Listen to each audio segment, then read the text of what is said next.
Chers collègues, je pense que nous allons commencer la réunion. On va... Colleagues, we're going to start the meeting. We're going to all keep to our timing. We have to be very strict about that. And that's what we sometimes don't do. Apologizes, therefore, for the fact that I'm going to be using my little mallet here, my hammer, in order to keep people to their speaking time. It's a little bit difficult sometimes. Now, if there are no objections to the agenda stands adopted. Interpretation is available for English, French, German, Italian, Spanish, Portuguese, and Polish. I would encourage people to speak their mother tongue because we have interpreters here. But you do have to use your video camera. Without camera, no interpretation. Third point on the agenda, which is the subject of our meeting today. We have the joint meeting of our two committees with my colleague Juan Fernando, who's chair of the Libe committee. We will work together today on racial equity, equality and justice, with the goal of reinforcing US-EU parliamentary coordination to combat racism and systemic discrimination. I'd also like to welcome everyone, and I would like to particularly welcome the members of the US Congress. The fact that we're all here means that we want to pursue a joint dialogue on an unusual subject, but very important for our democracy, the struggle for justice and liberty against racism and systemic racism. And we have the terrible situation with George Floyd, who was treated in that way by the police, and that very much wakened us up to the fact that there was this kind of systemic discrimination against black people. Jacob Blake, a young man who was not Afro-American, who was not armed, was shot by a white policeman in Kenosha and has left this young man paralyzed. Nevertheless, we condemn any scenes of violence and vandalism which took place after that, but we must combat supremacism. Black Lives Matter is a very important movement, and we have to try to take up our responsibilities as legislators and respond to that.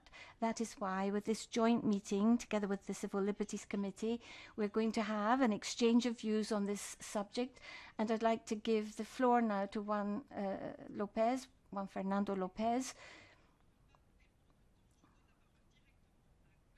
But first of all, can I give the floor to Gwen Moore, who is in the Helsinki Committee, Commission for Subcommittee for Human Rights. You have the floor.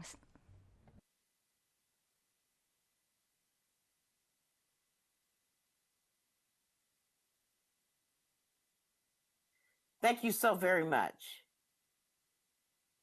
I am here, and I am so happy in the absence of our leader, Representative Halsey Casey, who was unavailable due to a family emergency. I'm so happy to be here. And as you've acknowledged, the United States has been caught up in turmoil. Just on May 25th of this year, the country and the world witnessed and reacted to the inhumane killing of Mr. George Floyd by Minneapolis, Minnesota police. Mr. Floyd joined a long list of Black Americans whose life was cut short by the struggle for justice and equality.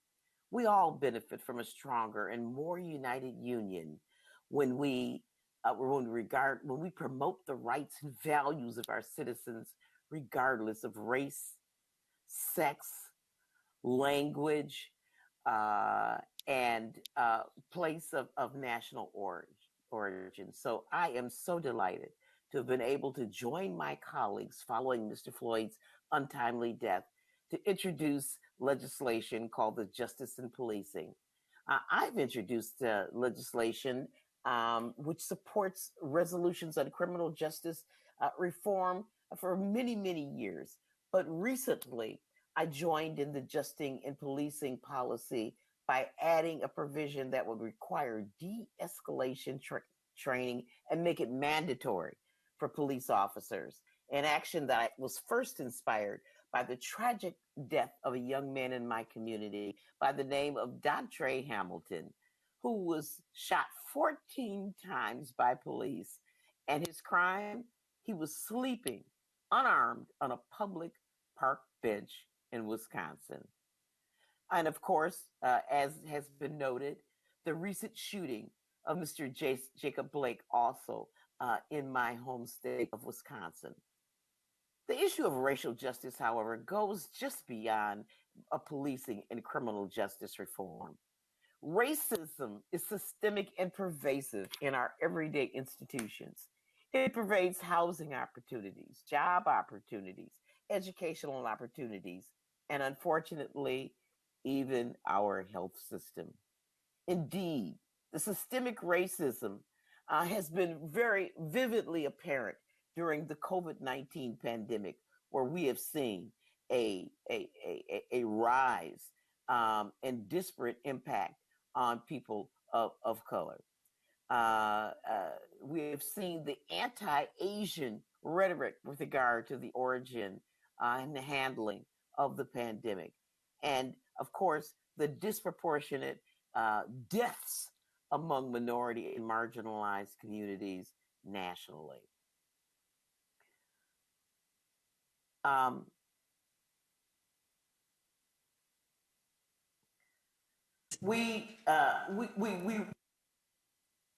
Ms. Gwenmore, may Yes. I ask you just to conclude? Yeah, thank you. Okay. Again, thank you so much for attention to this. I live in a county where 26% of the population is African American, but 70% of the deaths are African Americans. And this is not because of biological differences, it's because of systemic racism. So thank you all, and I yield back. Thank you. Thank you very much. I give the floor to Sheila Jackson-Lee, a member of the Justice Committee. Sheila, you have the floor. No, she is not connected. Okay, I give the floor to my colleague, David McAllister, chair of the AFET committee.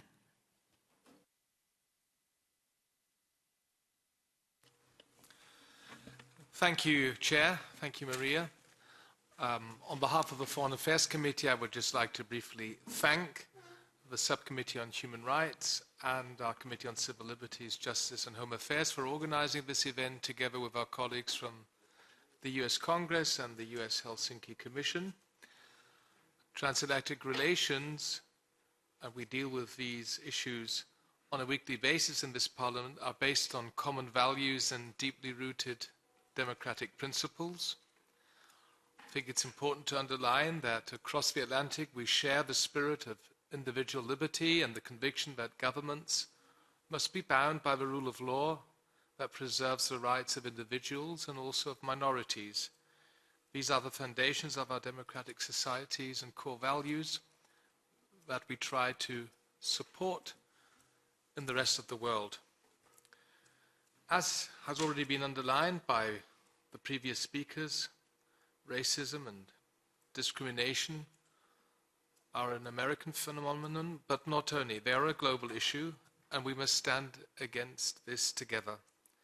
As in the US, also here in Europe, there have been wide demonstrations. Freedom of speech and freedom of assembly are important values in both our democracies. So what I would like to underline is that we look deep into our societies and acknowledge the demographic and political changes that are taking place, and these changes should also be reflected in our future relations with the United States in order to have a solid base. I believe that through dialogue and cooperation we can work together towards eradicating human rights violations, starting with in our own societies and then further projecting these values and our commitment onto the rest of the world. let us not forget to take on board in our discussions those who are the most fragile and exposed to violations of their fundamental rights. And that's why I welcome today's event, and that's why I am attending. Thank you, Maria. Thank you, David. I give directly the floor to Juan Fernando, Chair of the Libe Committee. You have the floor, Fernando. Yes. Yes. Good afternoon, and pleased and honored to be here. I'm sorry that I was some minutes late, but I'm happy that I've made it, because for good reason. This is a good gathering, worth noticing, worth having, and a discussion worth having, worth fulfilling. I was on my way from another meeting, but I would like to address people being part of this discussion in each side of the Atlantic for one thing. First of all, I am glad that this meeting is actually taking shape. Thank my colleagues of the Subcommittee of Human Rights, DROI, and of course the US Helsinki Commission for the initiative, particularly timely. News remind us the need to actively fight racism and discrimination. Getting only more intense as time goes by. Racism and protests may take different forms in each part of the Atlantic, but as politicians and legislators, we're equally responsible for ensuring, and whenever necessary, restoring social cohesion. Movements like Black Lives Matter are echoing in the European Union. It is good to engage in a discussion on this issue, which is an issue of us, still making an impact in all of our social fabrics, as we need to find peaceful, legal ways to deal with these challenges. Racism is not just a transatlantic issue, namely a component element of the transatlantic dialogue, but a global issue. It is a global issue, and we need to come to universal answers in terms of rights. Our countries are all signatories of universal instruments. United Nations systems, now in its 75th birthday, being number one, declaring equality of rights and freedoms with no distinction of discrimination of whatever kind, such as race or ethnic origin. Those commitments have been reinforced by regional instruments at a European level, Convention of European Human Rights, the European Charter of Fundamental Rights of the European Union. All of the European Union treaties are bound to those founding values, which include fundamental rights with no discrimination. And such recognition of rights is clearly not enough, though. These instruments need to be accompanied by policies that ensure the reality of those rights and equalities before the law. Equal justice before the law. That is a motto so keen to the US approach to fundamental rights, human rights, civil liberties. So this meeting is therefore even more timely on the EU side, as the Commission has just made announcements and published an EU anti-racism plan 2020-2025, containing some promising orientations, like reinforcing measures towards the implementation of the actual legal framework, in particular, Racial Equality Directive and the Framework Decision on Combating Racism and Xenophobia. It is, however, vague how it intends to swiftly reach an agreement on the 2008 Commission proposal to implement equal treatment, the so-called horizontal directive, still pending, that has been blocked by the Council for more than 10 years now. And I conclude, looking forward to hearing more details on this and other promising measures, as the one we heard from President of the Commission, von der Leyen, to appoint an anti-racism coordinator across the European Union. And of course, the statements that we are expecting from Commissioner for Equality, Helena Dalli.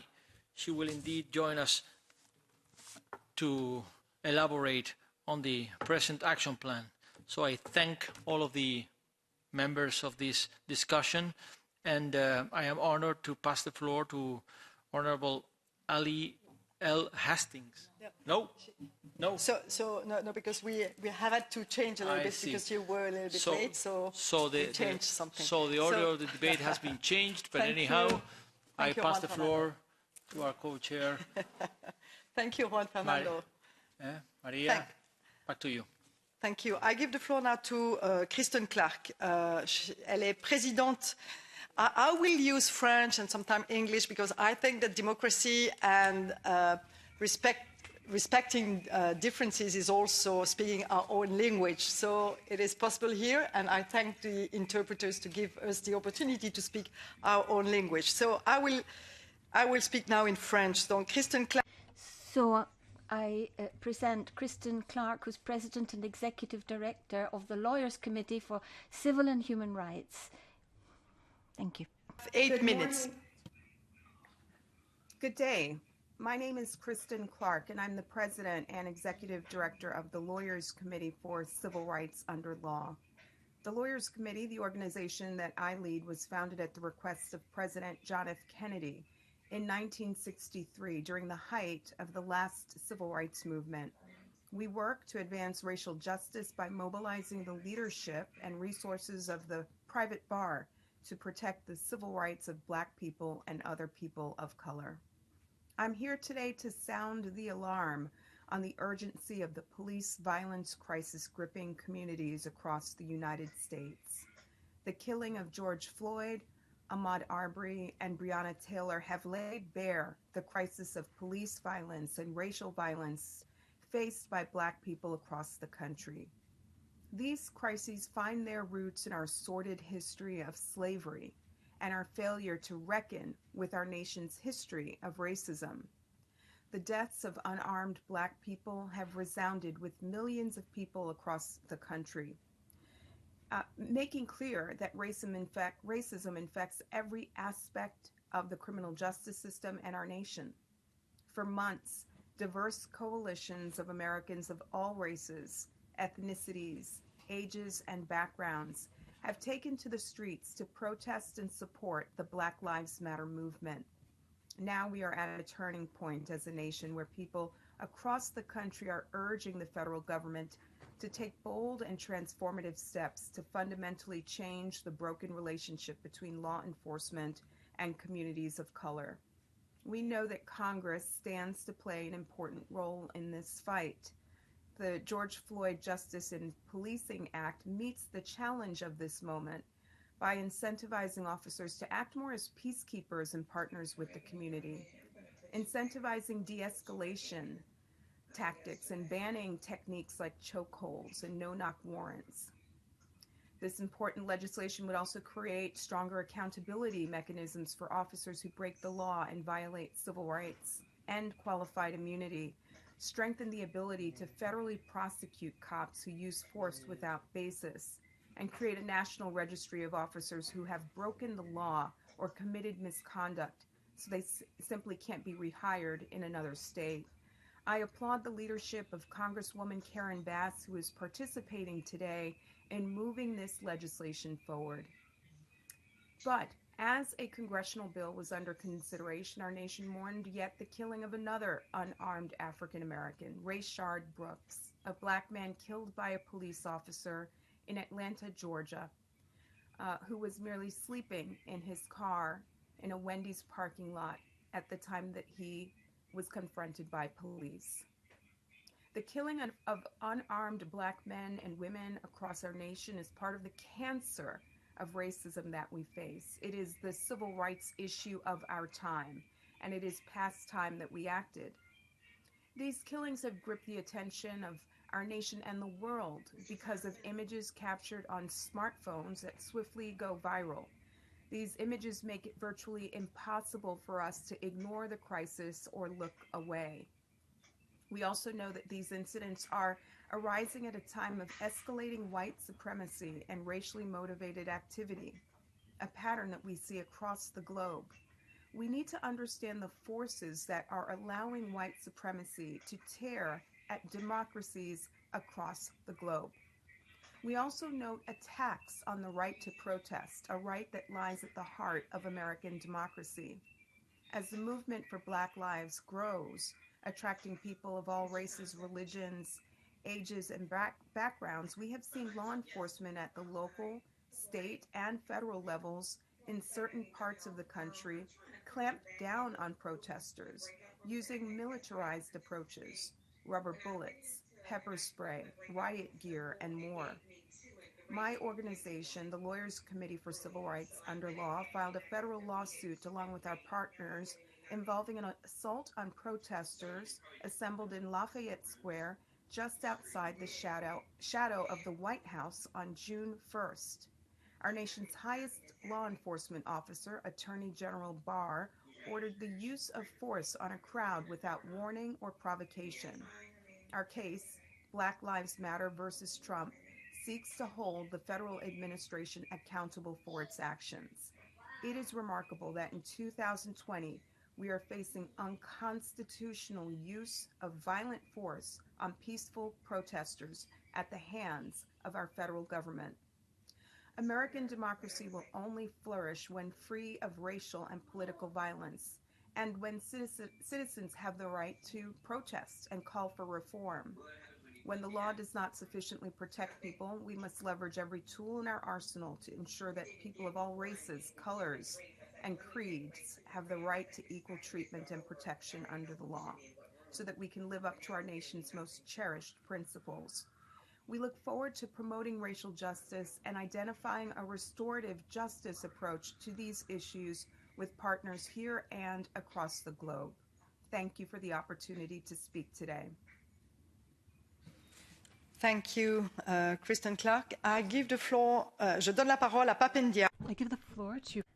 I now give the floor to Professor Papnier, who's from Sciences Po Paris.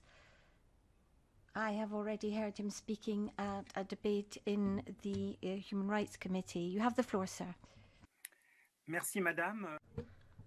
Thank you. Good morning to everyone. The murder of George Floyd last May led to an international protest movement of very large scale in Europe, as well as on other continents, in Asia, in Latin America, in short, everywhere. This murder had such resonance because in each country, in each region, there are similar situations, not identical ones, but similar. And the protest movement was focused not only on issues of police violence in the United States, but also issues of police violence in other parts of the world. In France, for example, there were very large protests in May and June, bringing together tens of thousands of people with together two tragic figures, that of George Floyd and that of Adama Traoré, a young man who died in a police station in July of 2016. The death of George Floyd was a catalyzer for momentum that already existed in each country, but which up until then had had a smaller audience. The momentum of protests, organizations like Black Lives Matter in France or in the UK or in Germany. So there was an international dimension, and each time these protests were addressing local issues as well. In that context, many governments reacted by explaining that the situation in the United States was radically different from their national, local situations. The French government, for instance, did not speak on the death of George Floyd, doubtless because it was afraid of having to face questions about the behavior of the French police, and in particular, police brutality. That is also a very important issue there. And then, beyond the question of the police, there are other issues, broader ones, related to systemic racism in important sectors in our society in Europe, including access to the labor market, access to the housing market, and other areas such as health. We have seen this in the pandemic, but there are also questions of access to university and school and access to education in general. All of these issues, all these questions were raised with a renewed strength in these past months, and I think it's very important not to let this strength fade away. We must do something with it. This need for a new anti-racist momentum has itself a dimension of international coordination. It's striking to see how, taken in isolation, the different national governments have official policies against racism, but often these policies are passive, half asleep, and they do not benefit from a great political centrality in elections, for instance. Issues of anti-racism are almost never raised in this context. In France, these are very marginal issues in the general, widespread political debate, and I think this is an opportunity to include these issues in the democratic conversation. That is even more the case for issues that are systematically left out of the democratic debate. For instance, the question of the police, the issue of the relationship between the police and the population, the issue of maintaining order, the question of the weapons that police have at their disposal. These questions are never discussed democratically, and they are left to the administration or to the police hierarchy, to the leaders of the police, to ministers of the interior. I think it is essential that police issues become democratic issues, that they be discussed with the population, with associations, organizations, that they be discussed between politicians, and that these questions and these issues be present in the platforms of candidates in national and European elections. Another point I believe to be important is the question of international coordination. To begin with the US and Europe, these questions, in fact, are often addressed nationally. Maintaining order, for example, is a national prerogative.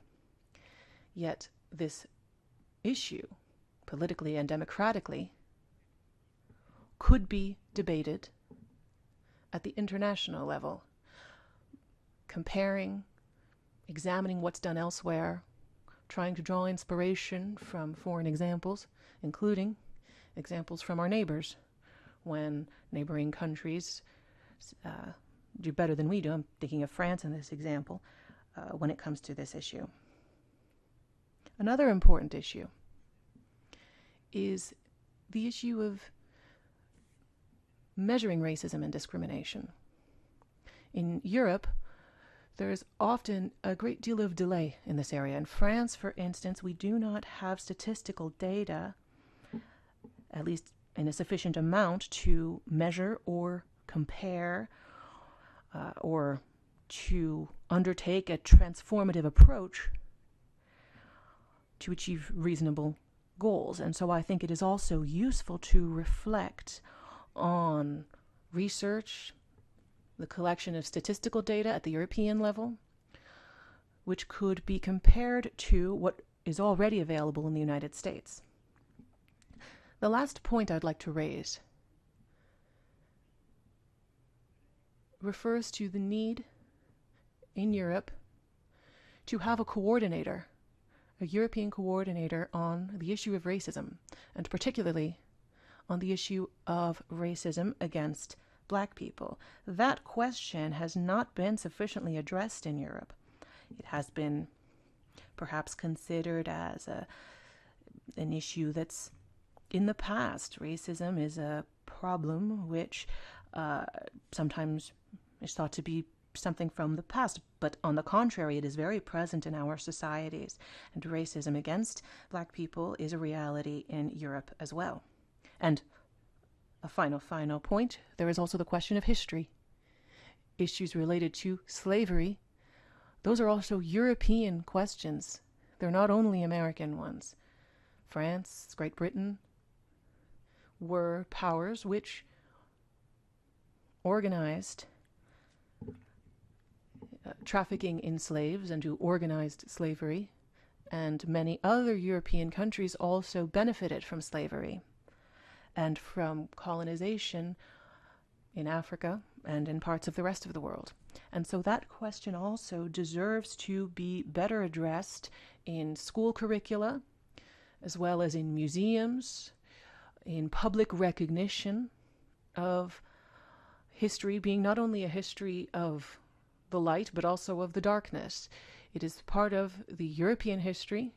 It is different from the history of the United States, but it is also important, and there is work to be done there as well. For instance, when it comes to returning the looted objects to Africa, objects which were taken during colonization. So that is not something that we might immediately associate with the death of George Floyd, but it is also important. It is something which is extremely important for much of the population of Europe. The non-white population needs this in order to feel that they are equal with the rest of the population, to feel that they are recognized, and also so that they can contribute the wealth of their culture and their heritage from Africa and from the rest of the world, how they can contribute this to the European culture in general. That is a very broad program. It won't be achieved in just a couple of years. It's very ambitious, but I think that the members of Parliament and the members of the Congress in the U.S. have a historic mission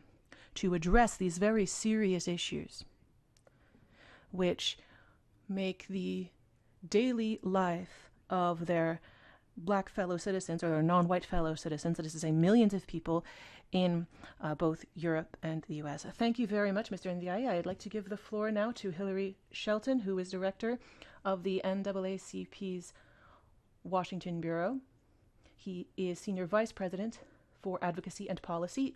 You have the floor, sir.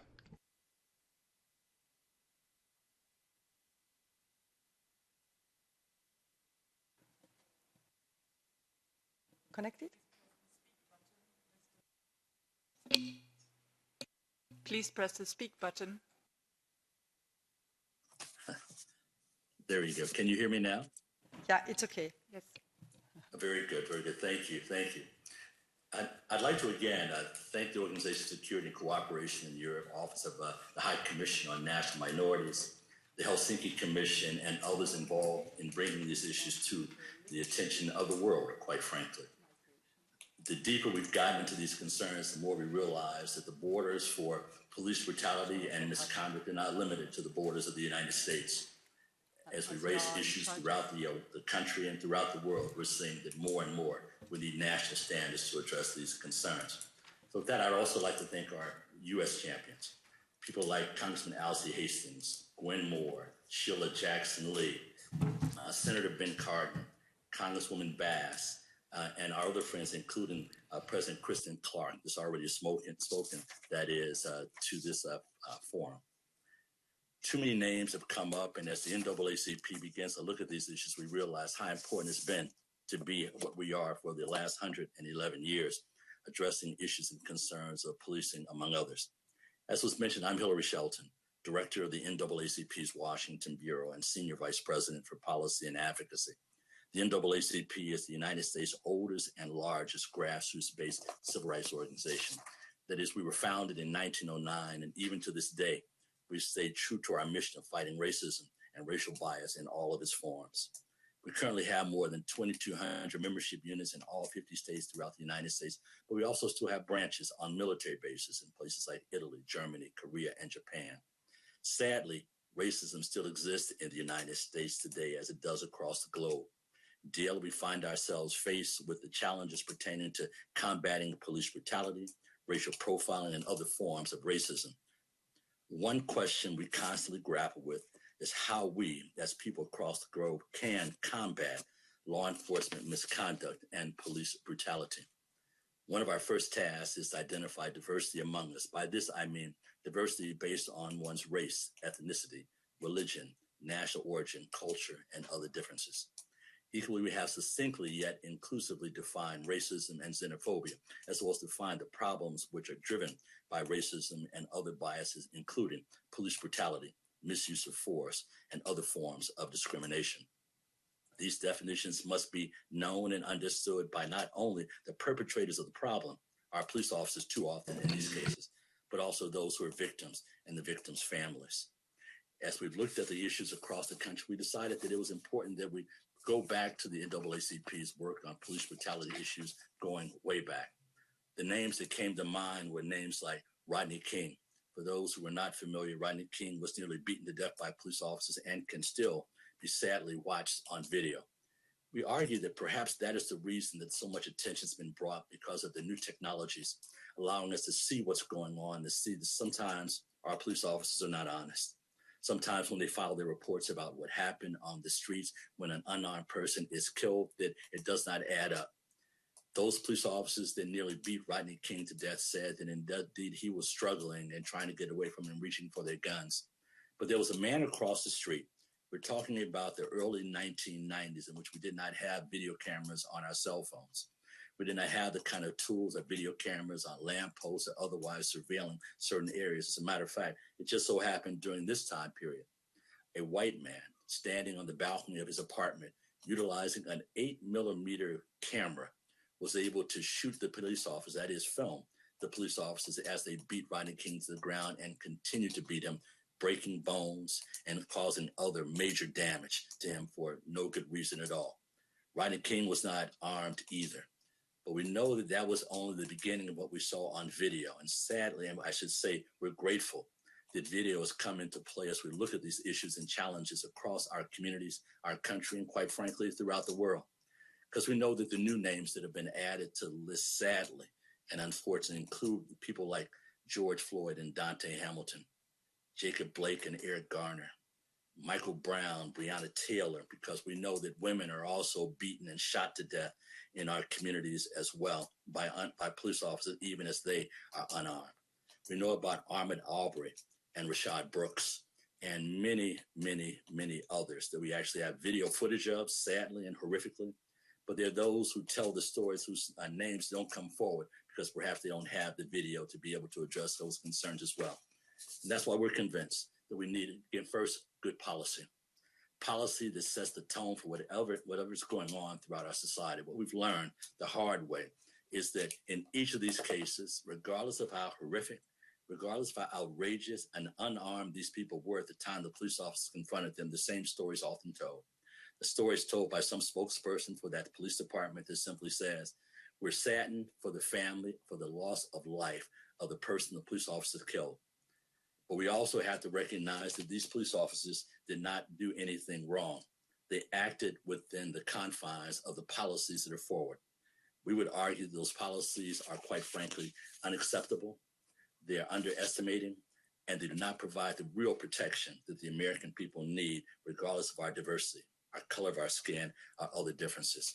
So we knew we needed to introduce legislation to begin moving these issues forward, to begin providing some outline, some mandates for how law enforcement must act and must treat those that, as the side of our police officers' cars say here in the United States, to serve and protect.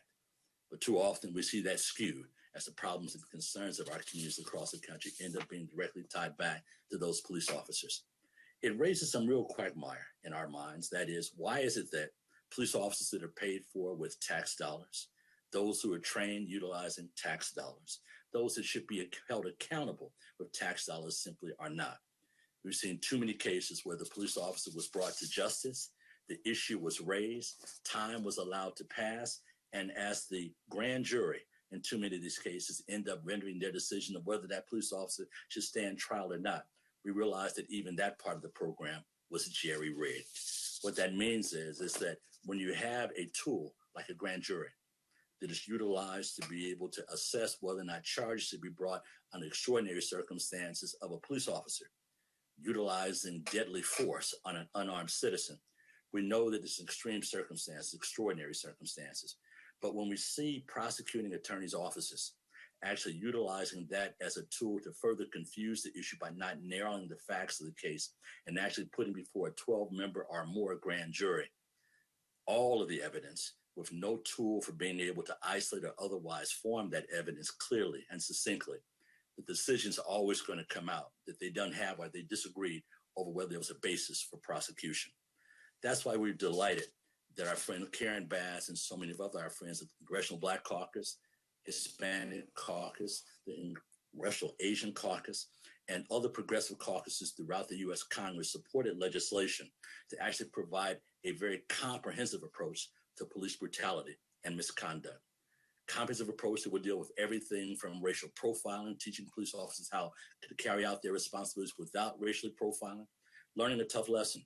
And that tough lesson is that if you have racial profiling, if police officers are targeting our citizens simply because of the color of their skin, the trust and the perception of integrity necessary for effective policing will not carry forward. And as such, our law enforcement entity will be even more unsuccessful. We've talked to those who won't call police when they hear sound in their alley, fearful that the police will come with their guns blazing, even as a 14-year-old kid probably decides to sneak behind the house and smoke a cigarette against their parents' will. Other challenges along those lines. That's why, again, we are excited that we're moving in the right direction, and the U.S. House of Representatives has now passed legislation that reflects the NAACP's policy concerns as we have held hearings throughout the country. We divide the United States into 7 regions. We have held hearings in communities all over, from those in New York to those in California, from those in Washington State to those in Miami, Florida. And we've learned some tough lessons. What we learned is that regardless of the communities, regardless of the twang, that is, whether you speak with a New York accent or a Southern twang, everyone was saying the same thing, that by virtue of the color of their skin, they felt that law enforcement was unfair. They're more likely to pull their guns out faster and squeeze the trigger a lot more quickly. We're concerned because what we're seeing is as we focus in on policing, that the focus is not as much on tools of carrying out their responsibilities that are not deadly. The guns that they carry are the most high quality. They are the most progressive, or the most advanced armament that you'd ever seen. As a matter of fact, we actually have policy between our armed forces that are supposed to provide combat protection for our shores that are given to local police departments to actually control local citizens. So let me say thank you for the opportunity to be here with you, for the opportunity to raise the concerns of the NAACP and the communities we serve. We have over 500,000 members, as I mentioned, 2,200 membership units, and regardless of who we're talking to, sadly, we're hearing the same stories. So with that, we look forward to working with you to help take a real focus on this new policy. We think it'll be very, very helpful, and to make sure that not only the United States, but also as your jurisdiction carries you throughout the world, that we can again make not only our citizens safer, but we can also make our law enforcement more productive by strengthening that trust and integrity that's absolutely necessary. Thank you very much. We thank you, Director Shelton, for your strong remarks. I think we are now ready to hear from Commissioner Daly, our Equality Portfolio Commissioner.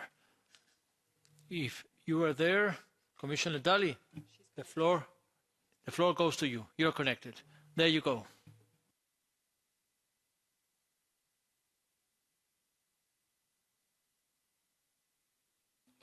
Please press the speak button.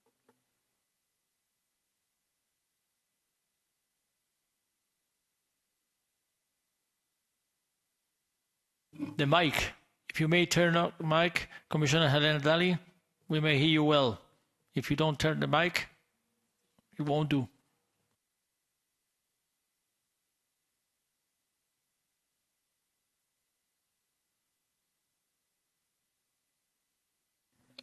We cannot hear you, unfortunately, at this moment. Did you connect the headset after you connected to the meeting? Then Press the speak button, the mic. Or refresh the page, please.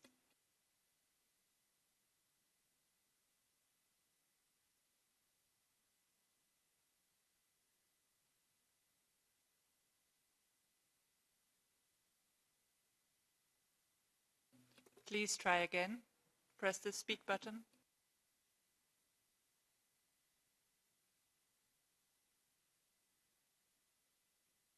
Hello. Yes, Commissioner Dalli. No? Can you work it out? Can you work it out? If you will. No, apparently not. Maybe if you switch off the headphones. How about the headphones? And press the speak button with no headphones. Disconnect the headphones, unplug the headphones, and connect the speak button.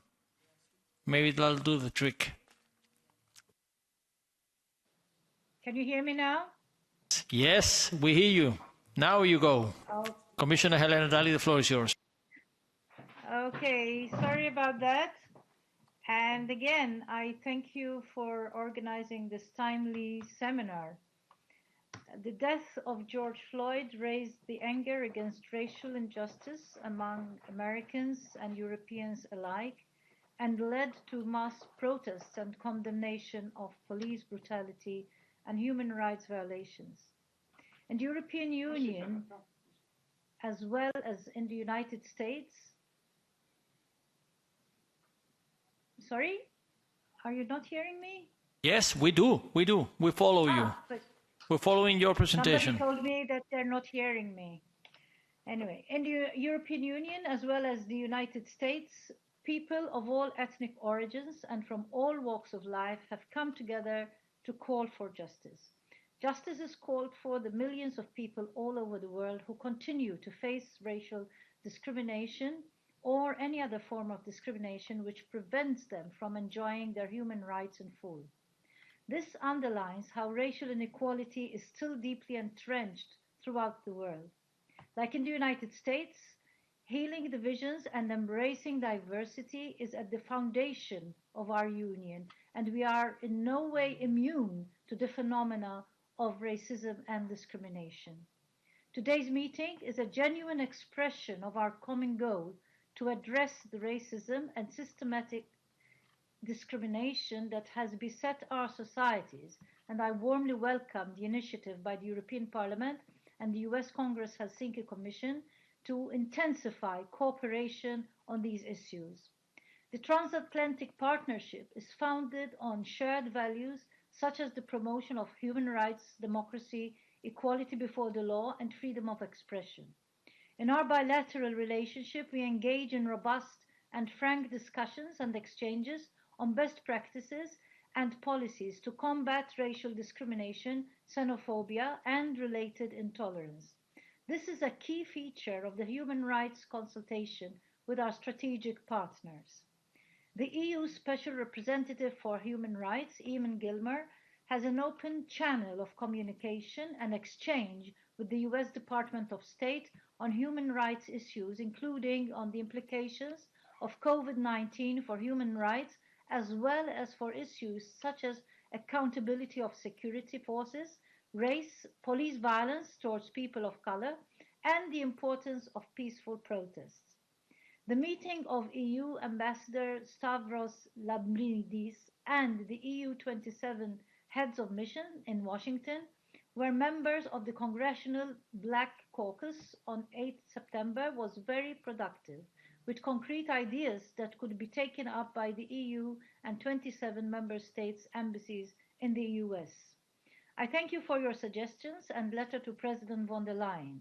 This meeting gives me the opportunity to reiterate that the EU is deeply committed to fight against racism, discrimination, and xenophobia wherever it occurs, be it at home or beyond. At home, and as expressed in President von der Leyen's State of the Union speech on the 16th of September, the time has come to build a truly anti-racist union, one that goes from condemnation to action. On Friday, 18 September, the Commission adopted its EU Anti-Racism Action Plan for 2020-2025, and this is not the first time we have addressed racism in the EU, but the action plan steps up our action with the ambition and the objectives to truly change the tide. The action plan acknowledges that racism is not only perpetrated by individuals, but can also be structural, which can be found in every area of life. Racism, therefore, needs to be addressed at all levels of society and governance. The biggest challenge with structural racism is that there is no single person or entity responsible for it. We all are. This is why the action plan combines targeted measures and equality mainstreaming into all EU policies, legislation, and funding programs. It also makes emphasis on taking an intersectional approach to addressing racism and discrimination. In terms of specific measures, the action plan foresees that the European Commission will ensure that member states fully implement relevant EU law and further strengthen the legal framework if needed. This could apply in particular in the areas not yet covered by the non-discrimination legislation, such as law enforcement. The Commission also calls on member states to maximize the use of all the tools at their disposal. In particular, the funding available under the next long-term EU budget and the Next Generation EU. The action plan brings together stakeholders at all levels to fight racism in Europe more effectively, including through adoption of national action plans against racism. Another key challenge that has been recognized is the importance of promoting diversity and countering discriminatory attitudes by law enforcement authorities, including police forces. With the support of EU agencies such as the Agency for Fundamental Rights and the Agency for Law Enforcement Training, member states are encouraged to step up efforts to prevent discriminatory attitudes by law enforcement authorities and to boost the credibility of law enforcement work against hate crimes. Our anti-racism action plan also emphasizes the importance for the internal and external actions of the EU to be coherent and to mutually reinforce each other when it comes to preventing and combating racism. In the soon-to-be adopted action plan for 2020-2024 on human rights and democracy, specific action on the exchange of best practices with partner countries on strategies and policies to combat racism, racial discrimination, xenophobia, and related intolerance will be continued. The International Convention on the Elimination of All Forms of Racial Discrimination is central to the EU's fight against racism in the cooperation and in the political dialogues with regional and international organizations such as, amongst others, the OSCE, the Council of Europe, the African Union, and the United Nations. Financial support to combat all forms of racial discrimination is a fundamental objective as well as a cross-cutting issue in all EU development and cooperation strategies and in its financing instruments, and will be continued in the forthcoming Neighbourhood Development International Cooperation Instrument. The EU provides support to civil society organizations by fighting racism. It also supports international organizations such as the United Nations Office of the High Commissioner for Human Rights and regional organizations such as the OSCE, as well as partner countries with, amongst other things, awareness-raising campaigns and capacity-building activities that address and fight racial discrimination. The Commission adopted the action plan last Friday. Now the action must come. From this day on, we will monitor the implementation of the various measures. If we are to make a tangible difference with our work, we know that we have to broaden our approach. The Commission will therefore hold regular dialogue with you, the European Parliament, but also with member states communities, businesses, civil society, and academia. This will form part of the duties of the coordinator for anti-racism, who will be newly appointed. In closing, let me assure you of the EU's deep and strong commitment to the fight against racism, racial discrimination, and xenophobia wherever it occurs, at home and abroad. Our founding treaties that adhere to the Charter of the United Nations clearly demonstrate our commitment to work for the elimination of discrimination on any grounds in all spheres of our external cooperation, and the transatlantic partnership is indispensable in this work. I thank you. Thank you, Helena Dalli, for your message. I give the floor to Radoslav Sikorski, président de la délégation du Parlement européen pour les relations avec les États-Unis. President of the European Parliament Delegation for Relations with the United States of America. Hello, everyone. Thank you very much for involving the transatlantic dialogue in this meeting. I'd like to thank the chairs of the Libe and Droit committee. Let's also recognize the participation of Jim Costa, who is my co-chair on the other side of the Atlantic, and other colleagues with whom we've been working on the TLD.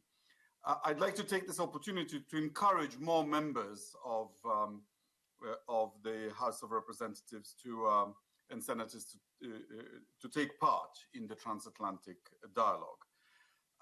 Everything that needed to be said has already been said, so I just want to associate myself with what's been said. The non-discrimination is an integral part of our shared values.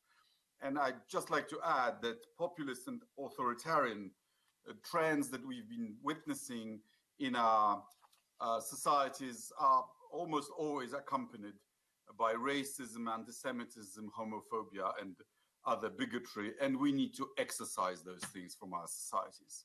Thank you very much. Thank you. I give the floor now to Sheila Jackson-Lee from the Judiciary Committee. You have the floor.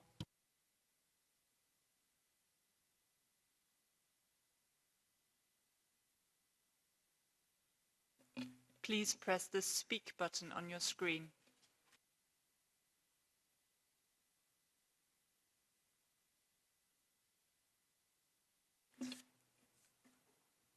We will press the speak button for you.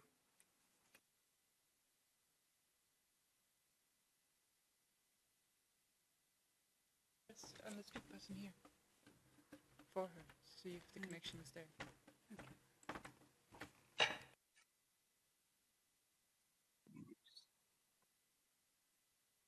Can you hear me? Yeah, it's okay. You have the Can you floor. hear me now? Yeah, it's perfect now. Yeah. Let me start again, Madam Chair. Thank you so very much for this opportunity to participate in the joint meeting of the U.S.-European Union Committee on Racial Equity and Justice. Let me thank the preventers. Thank you for allowing me this intervention. Let me also acknowledge Chairman Hastings, Ranking Member Wilson, for our important committee of House and Senate members on the Helsinki Commission, for which I have participated in for many, many years. This effort is long overdue, and I was delighted to hear of the budget and process that you're utilizing to deal with the questions of racial equity and justice for the nations in the European Union. And I extend our hand of friendship and partnership, and also collaboration and support and advocacy for your work. And we implore you to support the efforts that are being done here in the United States. I'll mention very briefly the George Floyd Justice and Policing Act, which obviously is a reimagining and a reassessment of police-community relationships, including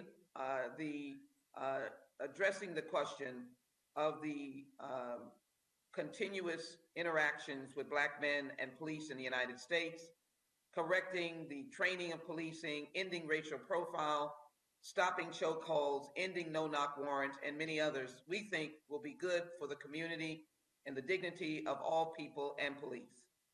But the overall umbrella of this effort is the legislation that was introduced originally in 1989, H.R. 40, the Commission to Study Reparations. We have, since the passing of John Conyers and his designating me to continue this journey, we've now introduced this legislation for a number of years where it is a new breath of fresh air. It is a commission to study and develop reparation proposals. It is to assess and to recognize and apologize for the original sin of this country, slavery. My ancestors, the descendants of enslaved Africans, were held in bondage for over 200 years. Our freedom was bifurcated first in 1863 by President Lincoln, and then delayed until 1865 when General Granger arrived in Texas. 250,000 slaves had been enslaved for 2 years. Over the years, 4,000 descendants of enslaved Africans have been hung. We've had stark disparities in the economy and healthcare and education. We were in Jim Crow in the 20th century. We were periodically brutalized throughout the South. Many people will remember the brutality for Emmett Till, the killings of the civil rights soldiers, the assassination of Dr. Martin Luther King Jr. I would include the assassination of Robert Fitzgerald Kennedy as well. Many unnamed persons lost their life in this civil rights movement. And certainly just recently we lost the beloved John Robert Lewis. This legislation is crucial to pass. It deals with restoration and repair. Restoration because of the apology, repair because it provides for the development of proposals. It has been endorsed by the U.S. Conference of Mayors. In a few minutes, will be endorsed by athletic leaders across the nation, the Players Coalition, Danny Glover, John Legend, academic leaders across the nation. It is a must in this nation to begin to set up a commission that will be appointed by the leadership of the House and Senate and the President, and allowing scholars from around the nation to develop how we should proceed in the schism of equality between the descendants of enslaved Africans, Black Americans, and the majority of other Americans. The only group that has been held in bondage, and as you well know, the slave trade, the trade of Europeans and the U.S. began with gold and spices. But when they found out that it was much more lucrative to sell slaves, both the U.S. and Europe benefited financially from the transatlantic slave effort. And so this legislation, we asked for the collaboration of the EU to endorse H.R. 40, the Commission to Study and Develop Reparation Proposals, as have over 150 members of the United States Congress coming from regions around the nation, conservative, moderates, and liberals. We believe this legislation should receive a markup and go to the floor. I want to thank Chairman Nadler of the full Committee on Judiciary, from which this committee has come, this legislation, and a member of the Helsinki Commission, Chairman Cohen, whose subcommittee we've worked together that this legislation has gone through. We've had a dynamic and powerful hearing in 2019. A number of us returned to Africa for the year of return in June of 2019, a very powerful experience led by the Congressional Black Caucus. But today, we hope that you will understand the vitality and the vigorousness of the need for the passage of H.R. 40 and the international support of this legislation as the overall umbrella of civil rights legislation and repair and restoration in our nation. This legislation must be endorsed internationally, and as I might remind you, reparations is an international concept of law. And so we are building on that, drawing upon our international understanding of law to fix an error, to repair damage. That is what we're attempting to do, and to correct what has never been corrected. Finally, let me indicate, as many of you know, reparations has been dealt with internationally. We've dealt with it here in the United States when we interned the Japanese. We've dealt with it when we did experiments on African-American men in Tuskegee, and we've done it for a number of other heinous tragedies Thank you, here Sheila. in the United States that we've done. So let me thank you very much. I hear the chairwoman, and I thank you for allowing me this intervention and this passion. I thank you for exhibiting it, and I look forward to our collaboration and support of each other's proposals. I yield back. Thank you. Thank you very much. So now I will give the floor. Je vais donner la parole maintenant aux membres du Parlement. I'm going to open the floor now to the members of the Parliament and Congress. We have members from the Libe Committee here and the Subcommittee on Human Rights. We have members of the Congress here too. So we'll be following a certain order of the political groups. I'm going to begin with Isabel Lisler from the EPP and the Subcommittee of Human Rights, and then Maria Walsh from the EPP of the Libe Committee, and then the representatives of Congress. I have to be very strict with the timing, so you have only 1 minute each. Thank you. Merci beaucoup. Je voudrais dire que... Thank you very much. I think the awareness of this is the most important thing, and I believe that there is heightened awareness of the issue at the moment, and hopefully we will use this opportunity and work with the United States in this committee. I would like to thank all the people present, and I would like to say that as a politician, we have a great deal of responsibility in the language that we use and the underlying issues. We have to be very uncompromising and not use a language which goes in the mistaken direction. Mrs. Merkel, during the German presidency, has said, be careful with the language that you use and the language used by the extreme right, because we shouldn't play their game. When I hear about the difficulties in the United States, they are similar to what we have here. These underlying systemic factors, and that's why we've got to be very aware. I know I haven't got much time, but I would like to thank everyone for all that they're doing. Thank you. Thank you, Isabel. Maria Walsh now for the Libe Committee. Thank you very much, Chair, colleagues, Commissioner Dalli and our special guests today. Chair, I'm not too sure of my time, so I'm going to carry on until you tell me to stop.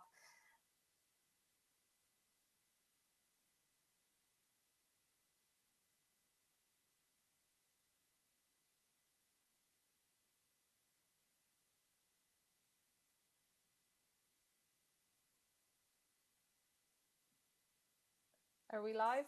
Yeah, it's okay now. Yeah. Go ahead. Well, I'm glad everybody's laughing, so hopefully it connected somehow.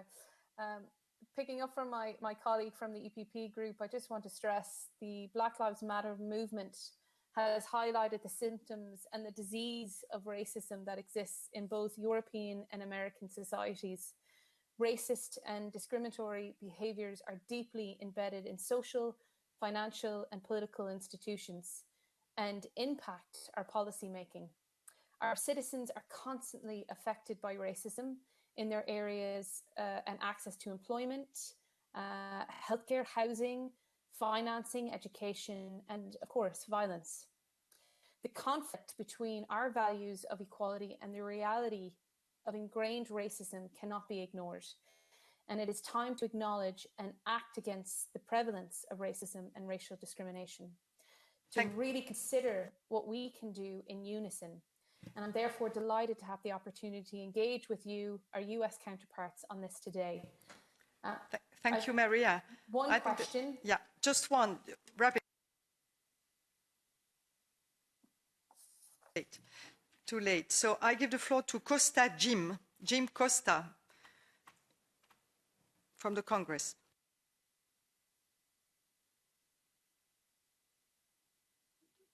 Thank you very much. Can you hear me? Yeah.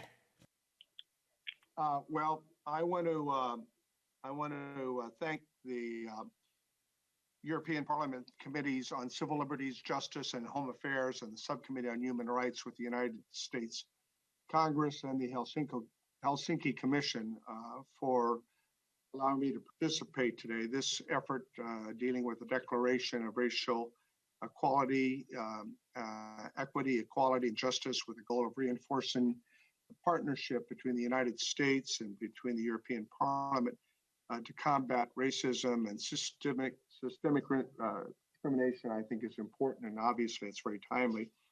My colleagues, European Parliamentary and co-chair of the Transatlantic Legislators Dialogue, my friend Sikorsky commented on the importance of the Transatlantic Legislators Dialogue, among other groups that really are the link, I think, and the glue that keeps together our partnership between, Europe and the United States, the bonds that really are the cornerstone of Western democracies that share in common the values of human rights, as well as attempting to ensure that that we, in fact, not only reflect those, but in actions we deal with challenges we face today. I think, like Senator Sheila Jackson Lee talked not only historically, but in terms of current efforts to, in fact, address these issues in the United States and the need to work together. I think my colleague, the gentleman from Poland, Sikorsky, has commented on the importance of our efforts together. Certainly the Helsinki Commission, the Transatlantic Legislators Dialogue, the European Parliament, the United States Congress, and we must get greater participation. Representative Keating, who co-chairs the Subcommittee on Europe and the Environment, along with Congressman Wilson and others, clearly understand the importance of this partnership. The United States and Europe are both in the midst of important discussions. Thank you, Mr. On how Costa. to confront troubling masks. You have to wrap up. Hello? Okay, thank you. Can you hear me? Yeah, but you have to conclude, yeah? Yes. Are working on trying to deal with the troubling aspects of our history and the current efforts of populism and nationalism that somehow continue to extend the systemic racism. We must keep the lines of communication open between our legislators. This forum does that. I will continue to work on my part to ensure that we do everything possible to address these challenges, both in the United States and with our alliance and our partnership among our European colleagues. And I thank you for giving me the opportunity to participate at this time. Thank you. Thank you very much. I give the floor to Sanchez Amor and after to Birgit Sippel. So Sanchez Amor, you have the floor.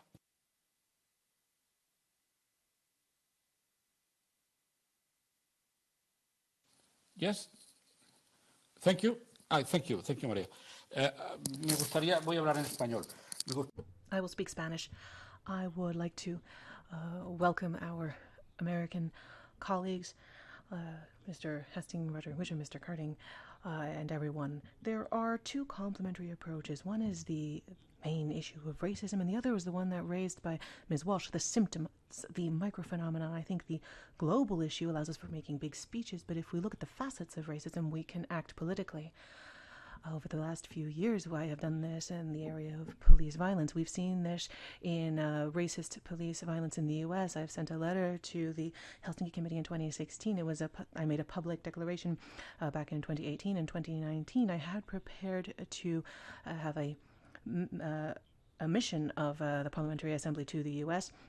And everything seems to have remained the same. And I think we need to focus on the micro, as Senator Jackson Lee said, with deep-seated reform of police protocol, practices, the selection and training of police personnel, because we understand that the problem in the United States has to do with the constant presence of weapons in the street. And so I call upon our colleagues to go beyond the big speech about racism in general, to examine the facets of racism, because in each of those facets we can act politically within our parliaments. Thank you very much. Nacho, I give the floor now to Isabel Santos. Birgit Sippel is not connected, so I give the floor to Isabel Santos.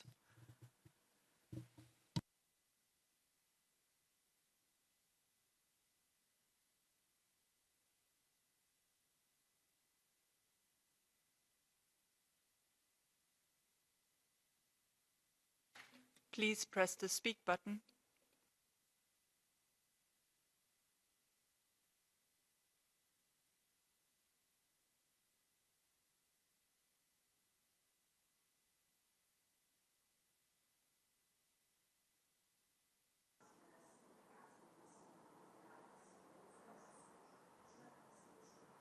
Your camera is not really. Yes. No, you are on the wrong. But it's okay. You can speak. I think for the translation, it's okay. Even like this. You have to put your head like that. No. I don't know how to. Okay, it's better like this. I'm managing. It's all right. So I would like to congratulate you for this initiative that is very important. I can speak in Portuguese. Posso falar em português porque tenho tradução. Yes, ma'am. Since we have interpretation, you may speak Portuguese. I'd like to thank you. I'd like to thank the chair of the DRA subcommittee for this absolutely essential initiative and for launching this dialogue and continuing to dialogue, in fact, about this issue with the subcommittee and the U.S. Congress. I would like to thank Jim Costa for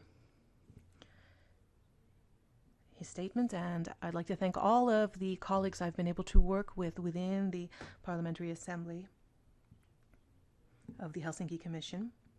And I'd also like to welcome our colleague, Mr. Hastings, who has also played a very important role and with whom we have been working for several years.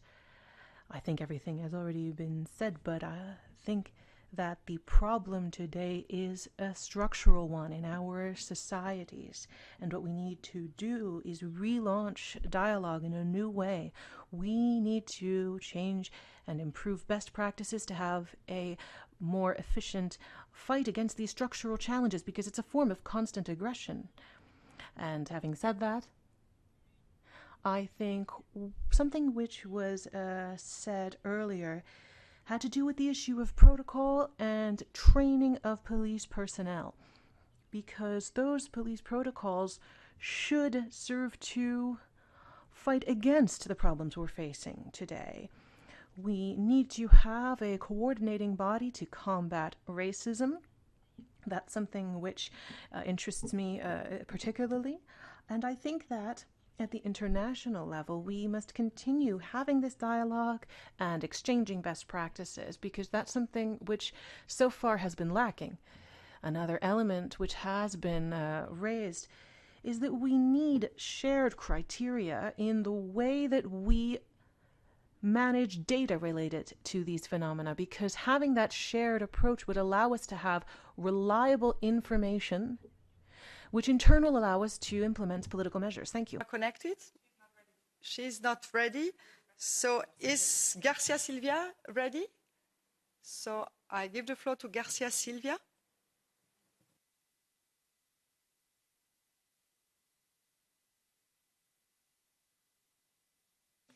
Please press the speak button, Ms. Garcia. Yeah, press the. But there it is. Okay. Hello, this is Sylvia Garcia.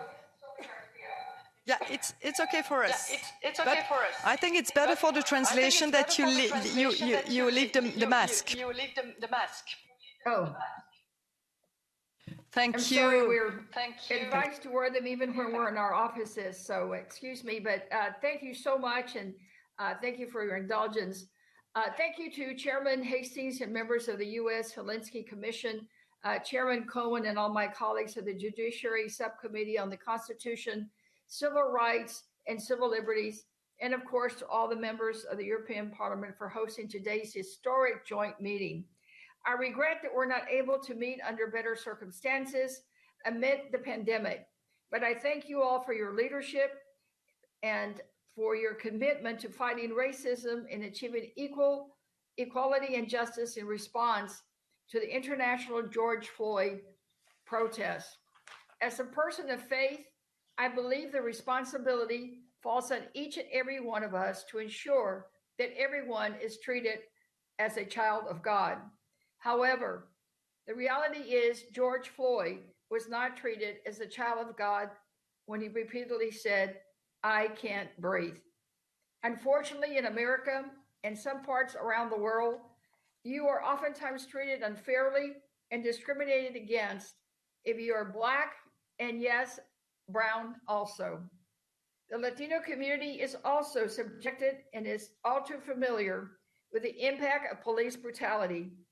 Driving while brown can be as deadly as driving while Black. As elected officials, it is therefore important that we reform our civil rights statutes to protect human beings who just want to live and live without fear.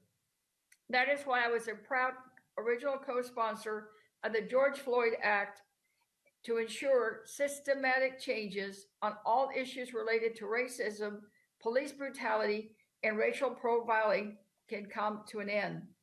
And today, I'm proud to be joining my colleagues in declaration of racial equity, equality, and justice with a goal of reaffirming our US-EU parliamentary coordination to combat racism and systematic discrimination. I know I'm limited on time, but I look forward to our continuous joint efforts to end racial discrimination in all areas so that everyone has a seat at the table and that we all are truly treated as children of God. Thank you. Thank you. I give the floor to Kathleen Che from Renew, just for 1 minute, and after to Ms. Rafaela. So, Kathleen, you have the floor.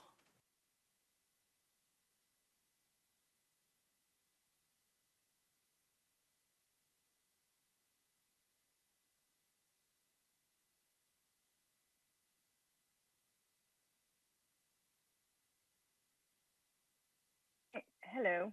Can you hear me? Yeah, it's perfect. Yeah. Lovely. Thank you very much, colleagues. I'm very grateful to be here today. And I'm also grateful for the global Black Lives Matter movement for pushing us to take action. But now I want to address a very specific and also deeply transatlantic issue, holding social media companies accountable for hate on their platforms. Because these platforms are not neutral, we all know that. They have algorithms that are biased towards hateful content. And on both sides of the Atlantic, they should be regulated in a way that protects vulnerable citizens. Because when 2 people are killed in Kenosha, Wisconsin, through a militia that is organized on Facebook, it is simply not enough to have Mr. Zuckerberg apologizing the next day. Social media companies should shoulder more responsibility. And this approach is included in the EU's new action plan. And our Digital Services Act will hopefully go as far as to impose fines on platforms if they do not take adequate action. The prospect of fines, of course, can be a politically contentious issue, but I was very concerned to hear President Trump calling Commissioner Vestager the woman who hates America for suing American companies. But this is not an Europe versus America issue. We really should join forces to protect our most vulnerable citizens. Because I believe that we, as a transatlantic platform of legislators, we have a unique opportunity to try to unify our approaches for a better and more equal world. Thank you very much. Thank you, Kathleen. I give the floor to Rafaela. Silvia Rafaela. Yes, thank you very much, Chair. So first of all, as co-president of the Anti-Racism and Diversity Intergroup, I am honored to join this exchange of views with the US Helsinki Commission. And even though the chairman, Representative Elsie Hastings, can't be here, I really want to show and express my appreciation. Mrs. Gwen Moore, it's great to see you again. And to the other Helsinki commissioners and members of Congress, welcome. So racism and systematic discrimination do not end on the shores of the Atlantic, and we stand with you in the fight against racism and systemic discrimination. And this is a battle that asks for joint effort, and I therefore welcome all your efforts on racial justice, especially your letter to the President. And last Friday, the European Commission presented the first EU anti-racism action plan, and therefore I wonder, do you agree that we need a US-EU joint action plan against racism, and a plan that includes dedicated funding and support for civil society, and also including how we are going to collect data and how we are going to exchange best practices when it comes to good policing? And lastly, what can we, representatives here in Europe, learn from you, our American colleagues? Thank you. Thank you. I give the floor to Dina Titus.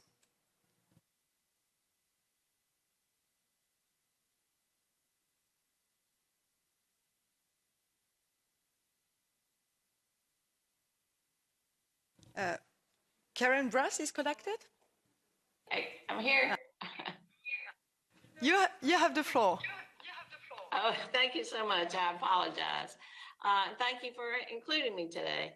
You know, every government and nation around the world has some kind of history or current set of circumstances to address when it comes to the issues of discrimination. But public and private personal recognition of this basic fact is the very first step in our ability as policymakers to take action to make the communities that we represent more fair and more just. The U.S. can't push for ideals of inclusion and opportunity around the world, however, if we don't also do that at home. Yet many of my colleagues continue to turn away and deny these realities. And that's why it's so important for legislative bodies to step up even when leadership may be opposed. For example, at the highest level of our government, some electeds led by the president have repeated xenophobic and hateful rhetoric about the coronavirus and its origins to turn attention away from their own failures to adequately respond to this global health crisis. This has resulted in a rise in cases of harassment and assaults targeting Asian Americans over the last few months. In response, just this past week, on a largely Democratic vote, the House of Representatives felt compelled to pass a resolution to denounce anti-Asian sentiment and rhetoric. Similarly, the high-profile murder of George Floyd and others at the hands of law enforcement has been met by Democrats in Congress pressing forward on major reforms in terms of policing and efforts to address other criminal justice issues related to things like marijuana, which have had an outsized impact on the minority community. Yet again, we have a president and Republican Party who don't believe or will not acknowledge that racial injustice exists in this country. Recent remarks by the president to journalist Bob Woodward asking about issues of white privilege were met with dismissal and derision. There are other, perhaps less obvious policy areas where we must address systemic racism. I sit on the House Transportation and Infrastructure Committee, which recently passed through a major package. That legislation includes provisions specific to prioritizing the needs of low-income and underserved communities in transportation planning. Also contracting with women and minority-owned businesses, because these communities often lack the access and opportunity to do that because of underinvestment in those communities, which exacerbates racial and economic justice. And certainly the issues of environmental injustice are well documented, with numerous cases of hazardous waste or power plants being located near disadvantaged communities, resulting, for example, in higher asthma rates among children of color or lower property values in those communities. And discrimination in education must also be addressed. The list goes on, but we can work together to address these issues if we acknowledge the history, listen to civil society, support an independent press, work within multinational institutions, and ensure our foreign policy responds to and helps fight systemic discrimination. Thank you very much, Ms. Titus. I give the floor to Jack Madison. Thank you very much. Anyway, it's a very interesting debate has been like today. And also, I have to remind, I'm very sorry for the incident in June when black police officers were killed during those so-called peaceful demonstrations. If I hear all those things about white supremacy and white privilege, I'm just very confused that how is it possible in the US to have 2 terms black president? If I was checking the facts before the meeting today, I found information that insurance companies have announced that the damages, what have done during those so-called peaceful demonstrations, have been over $1 billion. So I know that I'm a minority in this house in this question, but everybody has the right to protest, to protest for their rights. But nobody has the right for the violent protesters, for the criminal demonstrations, and to destroy the private property, other lives, and kill the people. That's not the right for the demonstrations. Thank you very much. Thanks. Give the floor to Stefanuta Nicolai.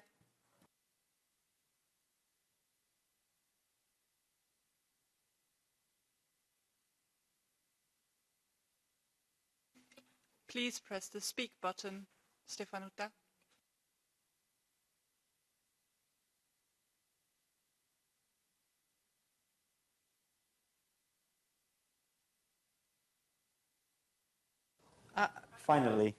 Finally. Sorry, it said I was not allowed to speak.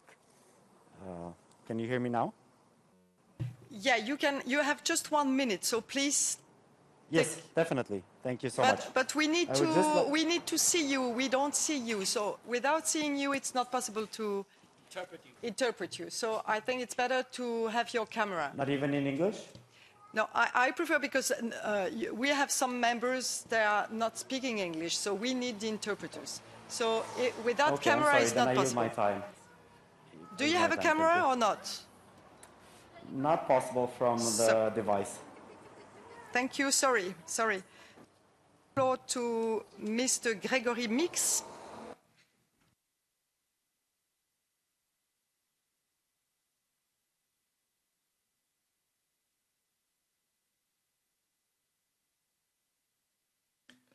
Mr. Meeks, please press the speak button on your screen. Pressing it. Can you hear me now? Yeah. Can you hear me? Yeah. Great. I wish I had more than a minute so I could address the prior speaker on what he talked about in the United States, but I'm not going to do that here. I'm going to stick to my script. I'm the co-chair of the EU caucus, as well as a member of several caucuses in groups promoting the transatlantic relationship, and welcome the formal introduction of these topics into our work.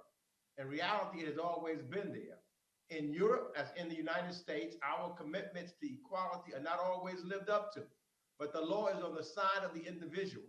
Our democracies together, despite our flaws, is what makes us different from Russia and China. As a senior member of the Foreign Affairs Committee, I look forward to continue to help young people from underrepresented communities get their first steps in foreign affairs. The Rangel Fellowship is one such formalized pathway, but informal decisions for internships, opportunities to testify, and even the structure of our State Department in the United States has to change. Throughout my career, I've developed strong ties to many member state parliaments, the European Parliament, and I'll continue to do so in order to deepen my familiarity with issues and solutions in your countries with your people. I welcome the steps set forth by the Parliament's recent resolution and commission's anti-racism action plan, and I know each member state and even regions within states have their own histories and battles with racism. It is up to us at the highest levels of the political process to continually be honest with ourselves and each other on how we can improve. Symbols and language matters. Representation matters. Thank you for this opportunity, and I look forward to seeing you all soon in person, hopefully when we get past this pandemic. Thank you very much. Thank you. I give the floor to Salima Yembu.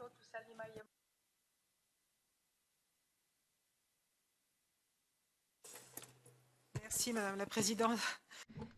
Thank you, Madam Chair.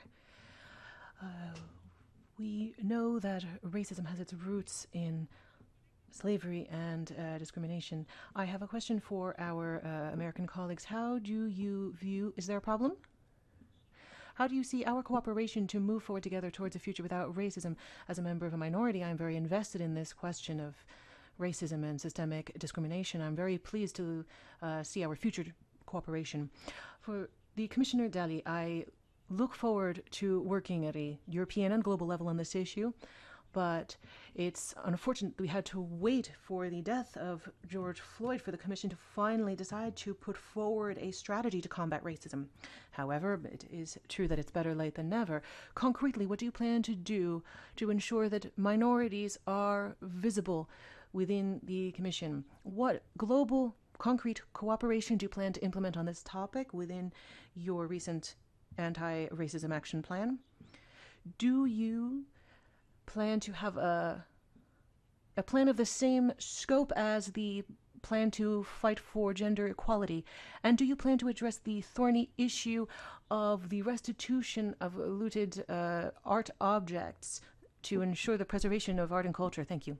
Thank you. I give the floor to Alice Kunke.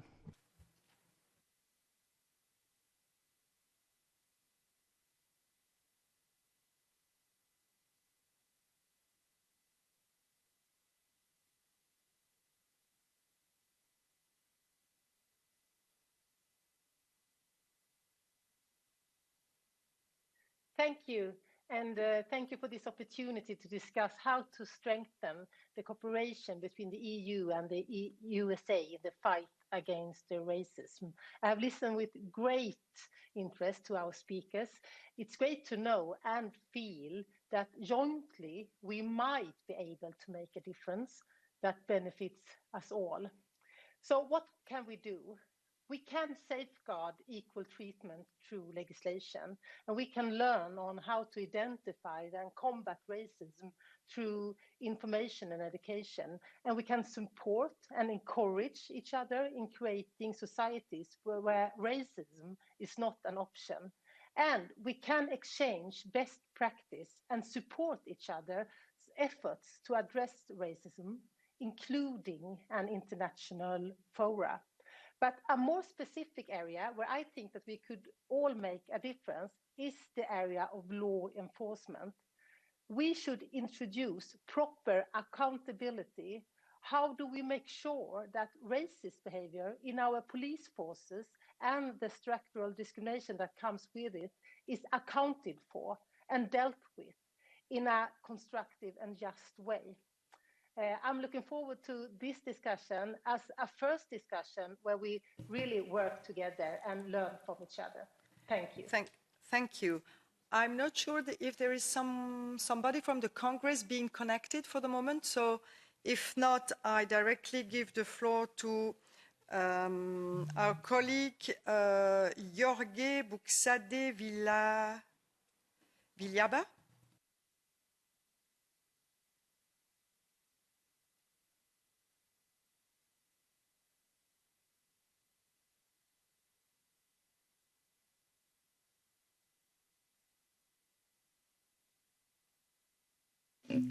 Mr. Buxade, please press the speak button.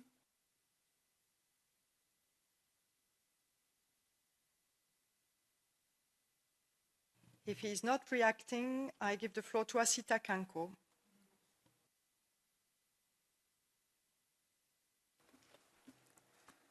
Thank you very much, Chair, and I would like to use this opportunity to say hi to everyone that we met already about this topic and who are currently watching. And it's a pity we can't actually meet really in this room. I would like to say that this is a very important topic, and of course, it's urgent to address racism. I would like to stress the fact that as legislators, it's very important for us to not only be talking, but especially be acting. And what is that? What can empower us? Why are some of us who are also from these diversity groups here in this room today? So this is what we should continue pushing for.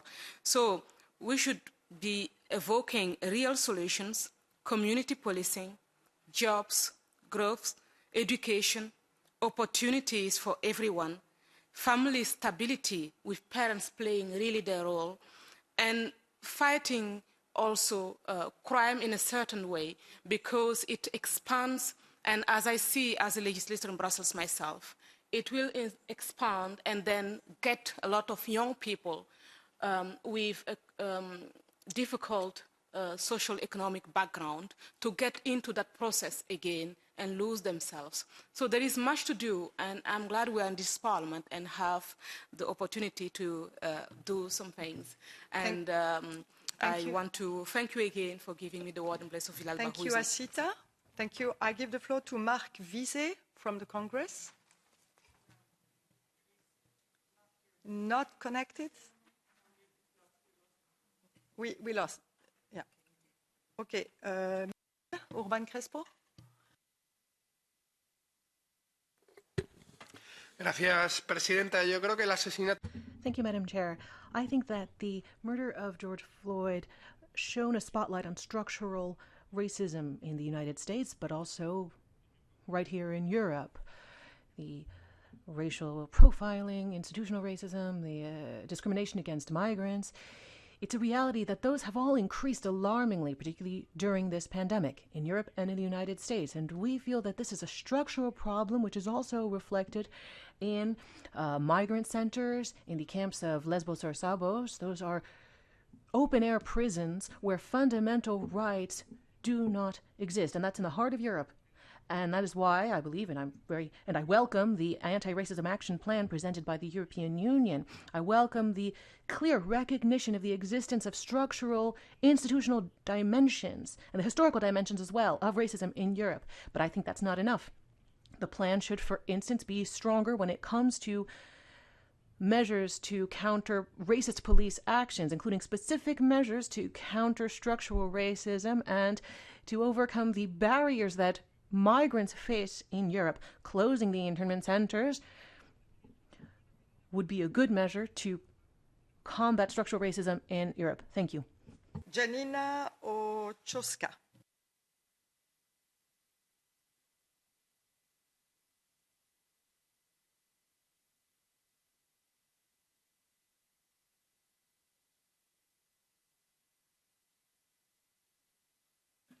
Please press the speak button, Ms. Ochoska.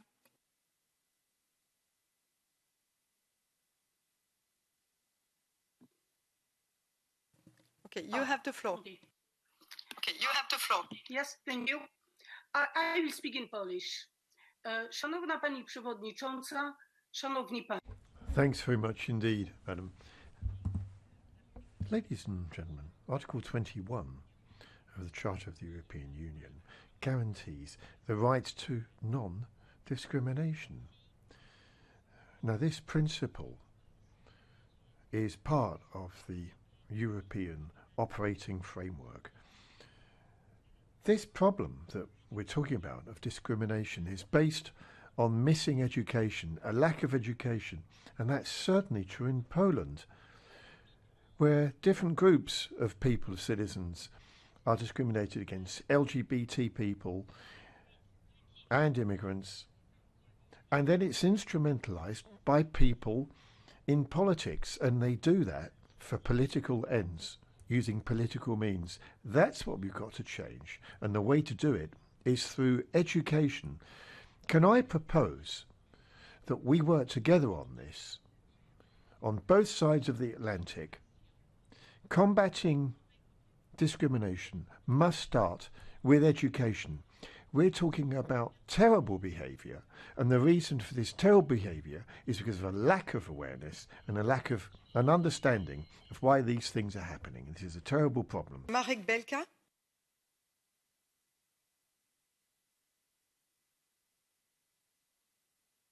Thank you.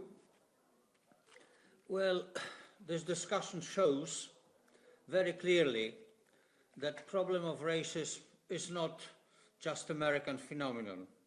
It's also endemic for Europe. It seemed to be dormant for many years, but the popular rejection of so-called political correction, which became a deplorable fashion, has unveiled the scale of this plague. Some political leaders, like Trump, are even reinforcing this sentiment. Some consciously raise fears of citizens to solidify their political dominance, like Kaczynski in Poland. To fight racism, it takes a joint effort on the part of the government, civil society, schools, and literally all the institutions and people. The EU Commission's anti-racism action plan is right to go in this direction. I hope that very soon we shall be able to rejuvenate the Euro-Atlantic alliance, not only rediscovering our common interests, but also, maybe foremost, our common values. Fighting racism can be one of important pillars of this new coming together. Thank you. Thank you, Marek. I give the floor to Maria Soraya Rodriguez. 1 minute. Muchas gracias, Presidenta. Thank you, Chair. I'd like to welcome all of the participants in this joint meeting. I think we should maintain this type of work in the future. As a number of colleagues have said, racism doesn't recognize borders. It doesn't end at a given country's border, and that is why here in the European Union we also must work clearly and committedly to put an end to discrimination, structural racism, which are rooted in our societies. In this regard, the anti-racism plan recognizes that we have progressed in terms of legal frameworks to combat discrimination, but there are still important gaps which remain, particularly in the implementation of this legislation, both within the EU, within individual countries in the EU, and within the EU as a whole. Racism creates terrible damage, physical damage. It harms lives, but it also is psychologically damaging. It's harmful for boys and girls to grow up in threatening environments. It means they don't have the same dreams. In the United States, those boys and girls don't have the same nightmare as here. They have nightmares about meeting the police. If connected? So without translation, but it is in English, so we will try, okay?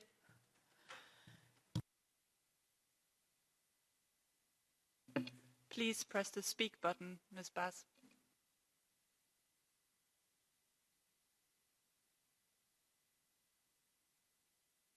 Room, she says the president suggested COVID might not be such a bad thing. Should the president of the United States really say that? Absolutely. I was sitting to the right of him in the room when he said it, and he was like, you know, when you're a politician, you have to shake a lot of hands. You have to shake a lot of hands. Ms. Bass, I think we'll it's not possible. Move on. Yeah. So we will give the floor to Jordi Solé, if connected. Thank you, Chair. In only 1 minute, I just want to stress the fact that we have recently seen many pictures of angry people protesting across the USA against racism and police misconduct, and rightfully so. But here in the EU, we're also still far away from protecting equality and human dignity for all, and from banishing racism and xenophobia from our societies. And of course, we also have our own problems with police brutality, with attitudes towards migrants, with minority rights, with language equality, for instance. So it's time we put the fight against racism as one of the EU's political priorities. And I think the transatlantic dialogue can help us with that.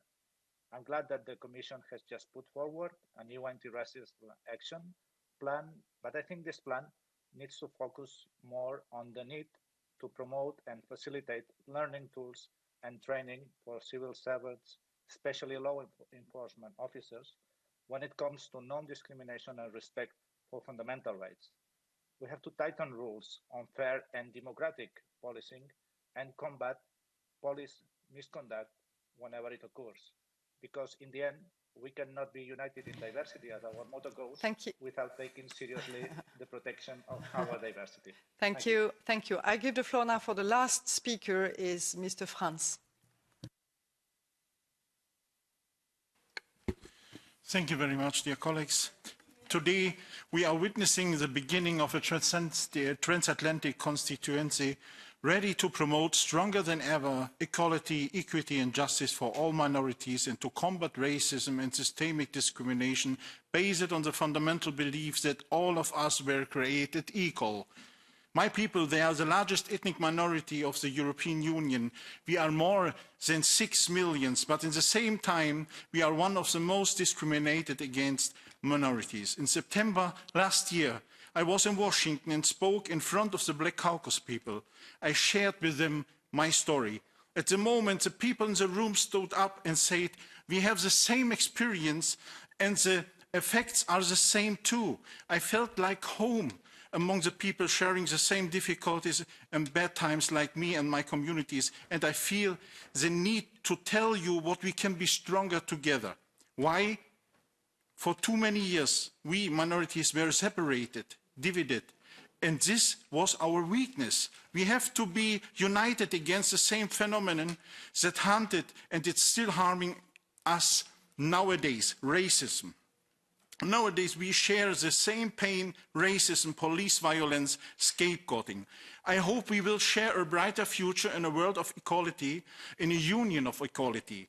Honorable speakers, honorable guests, and dear colleagues, I'm suggesting to all of you the development of a transatlantic network for combating racism and discrimination. This can become true, and I'm asking you, are we ready to put together our skills, passion, knowledge, and experience to build the power that we need to make the change that we want? Thank you. Sorry, but it was really interesting to have your testimony on this, so thank you. I give the floor to the last speaker from the Congress, is Ted Dutch, if he's connected. So you have the last, you are the last one. Please press the speak button on your screen.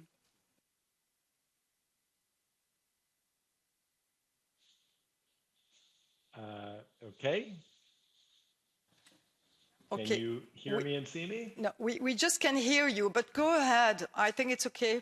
Go ahead. Great. Well, I appreciate the opportunity to join with you today on this joint meeting on racial equity and justice. I thank Chairman Hastings for the invitation to address the Commission and the Parliament. The global protests that we've witnessed in response to the death of George Floyd are the result of long overdue conversation and changes in our society. Our world is in the midst of confronting our long history of racism and injustice and oppression that have become ingrained in too many segments of our societies. We have a unique opportunity now to bring about long overdue change, to condemn and work towards eradicating injustice, racism, and police brutality that plague societies around the world. The deaths of George Floyd, Breonna Taylor, and Rayshard Brooks are reminders that law enforcement reform is desperately needed in communities throughout the U.S. and countries around the world, but the reform must be meaningful in order to rebuild the frayed bonds of trust that currently exist. We must be mindful in confronting these injustices, that the heightened levels of oppression and discrimination are being felt by religious minorities as well, and we must ensure that strong condemnations of verbal and physical oppression and discrimination are directed at injustices targeting racial, ethnic, and religious minorities. Now is the time for leaders in our global community to confront these injustices, and I thank you for the opportunity to speak with you today. Thank you very much. So now, thank you everybody for being here and for having say your point of view on this. I don't know if there are a lot of questions. I know that there are a lot of statements coming from different people. So I will give the floor to Eamon Gilmore. Eamon Gilmore est le directeur, Eamon Gilmore, pardon, est notre... And our special representative, who is our special representative from the EU on human rights, Eamon. I'm really sorry for the delay, but we've got 5 minutes for you, and then I'll give the floor to one of our US experts who can then maybe follow up on some of the questions asked. But I'd like to give you the first of all, for 5 minutes, Eamon. Hello, Chairperson, can you hear me? Yeah, you have the floor, Eamon. You can. Well, honourable members of the European Parliament and members of the US Congress and members of the US Helsinki Commission, it is a great privilege for me to join you today for this very important discussion at the first transatlantic interparliamentary debate on the fight against racism and discrimination. A few years ago, I had the great honour to welcome to Dublin, Ireland, the great and now much lamented Representative John Lewis. And I remember something that he said. He said, a democracy cannot thrive where power remains unchecked and justice is reserved for a select few. Peace cannot exist where justice is not served. Justice is called for the millions of people all over the world who continue to face racial discrimination or any other form of discrimination which prevent them from enjoying their human rights in full. Commissioner Dalli has already given you a comprehensive account of what the EU is doing internally to enhance racial equity, equality and justice focusing on the new EU Anti-Racism Action Plan. My role as the EU Special Representative for Human Rights focuses on the work that we do outside the European Union, and I am here today because racism is a systemic problem that we must address everywhere in the world. And in addressing that, both I and the European External Action Service give particular attention to working with the United States. My immediate counterpart in the United States is Assistant Secretary of State Robert Destro, and he and I have had many discussions since he was appointed last year. In December of last year, we co-chaired the first formal EU-US human rights consultations that had taken place since 2015. I spoke to him indeed only last week on some issues. And in the immediate aftermath of the tragic death of George Floyd, I spoke to Assistant Secretary Destro, expressing, of course, our sincere condolences to the family and friends of George Floyd, but also to urge the authorities to investigate, to bring those responsible to justice, and to ensure the right to peaceful protest as well as freedom of the press. It was a very frank, open discussion, which touched on issues of police accountability, of police reform, on both sides of the Atlantic, and what we can learn from each other in terms of best practice. And I know that those themes were also discussed by my friend, the European Union Ambassador to the United States, Stavros Lambrinidis, who is also my immediate predecessor in this role when he met with the Congressional Black Caucus. As Commissioner Dalli mentioned, our 27 member states are currently finalising a new EU action plan on human rights and democracy, which will cover the next 5 years and which will guide our external efforts. The first component of that action plan focuses on protecting people, eliminating inequalities, discrimination and exclusion. The action plan calls for increased action to combat all forms of discrimination on any grounds, with a specific attention to multiple and intersecting forms of discrimination. It will also promote specific action on the exchange of best practice with partner countries on strategies and policies to combat racism, racial discrimination, xenophobia and related intolerance. This, of course, is building on the EU's long-standing efforts to eliminate inequality, discrimination and exclusion, which include the EU Human Rights Guidelines on non-discrimination, which were adopted in March 2019, complementing our existing sets of thematic human rights guidelines.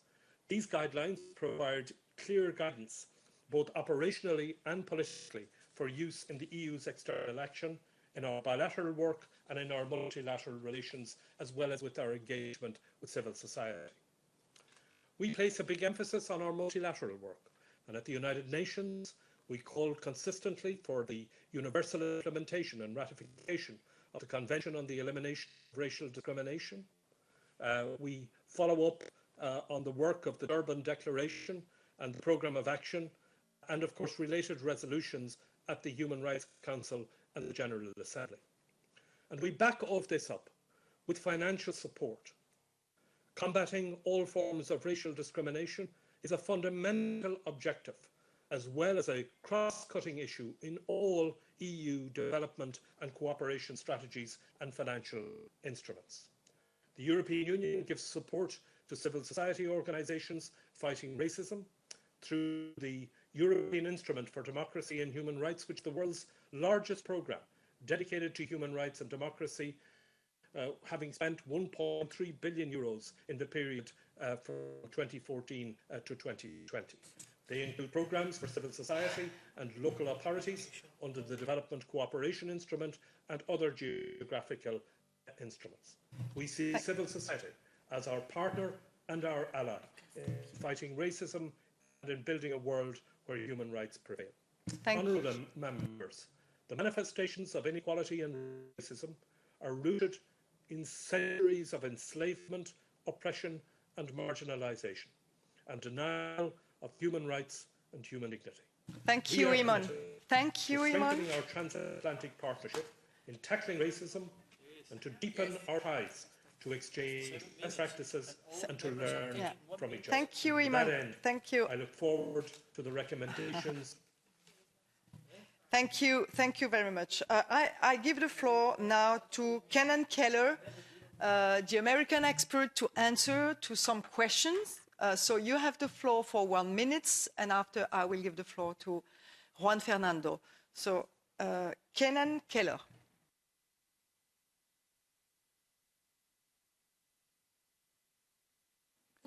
Please press the speak button on your screen. I did. Okay, are we we're live now? Okay, good. There's a popular T-shirt in the hip hop community that says, "Across cultures, darker people suffer most. Why?" This T-shirt captures, I think, the challenge that we face on a transatlantic level. In having reviewed and been involved in these kinds of conversations for the past 20 years, I think that there is much in the EU anti-racial racism action plan for the United States to consider and to take up in the coming 4 years. With respect to policing issues, I think the focus on data, best practices, and support for civil society is something that we have tried to incorporate into the George Floyd Justice and Policing Act. It will be interesting for us to see what happens at a political level when we implement this legislation, and to ensure that we get the kind of cooperation that's necessary between civil society groups and community-based groups and policing and local government groups to ensure that all voices are heard around the policing issues, which have been at the core of much of the unrest that we've seen in the United States over the last several months. One of the things that I would say, kind of as an overview, is that when you look at implementation of the action plan, I think it will be important to have the whole concept of restorative justice firmly in place, because that will help you look at how to address anti-racism measures as you go through different elements of governmental operations across countries, and will allow you to better address local issues and local history and the needs of communities. So there's much that we could talk about with respect to all of these issues, and I look forward to engaging with all of you over the coming year. Thank you very much. Thank you for your work. Thank you for your words. Merci à tous pour. Thank you very much, everyone, for your patience and for telling us about your different views. This is a universal issue, and racism, unfortunately, is also and has to be beaten wherever it occurs on all the continents. And we have to cherish our relationship between the European Union and the United States to combat this together. We have decided to form a joint declaration and set out our political dialogue.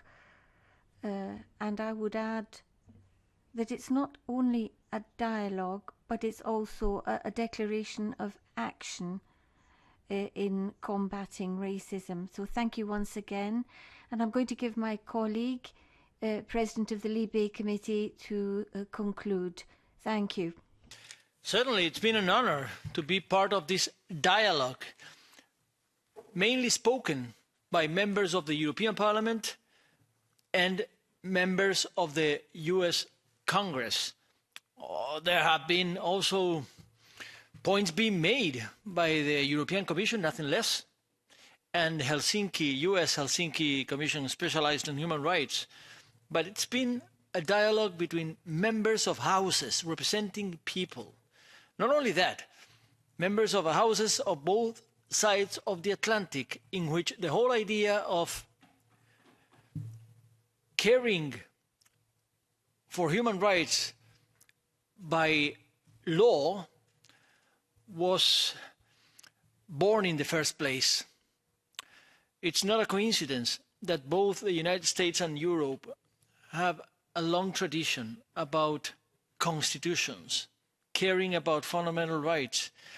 And the very outstanding principle of fundamental rights is equality before the law and fight against all forms of discrimination, including that heinous, unacceptable form of discrimination which is based on race and ethnic origin. But racism is alive. In both sides of the Atlantic, racism is actually on the rise. Not only because of the pandemic, not only because of the crisis, not only because of the inequalities exasperated by the crisis, they have always been there, but they are on the rise.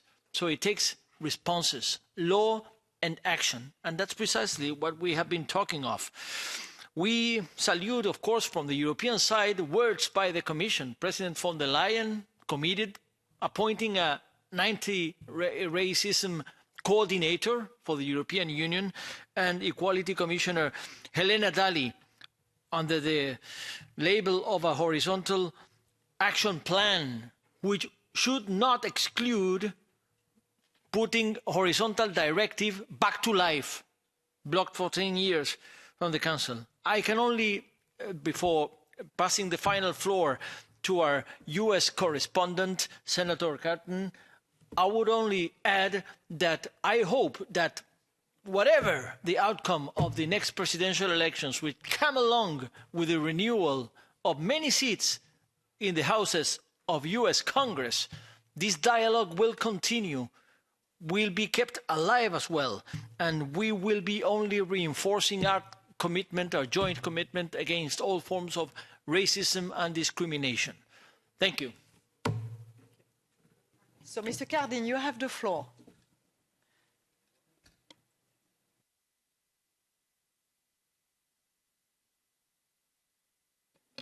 Please press the speak button on your screen.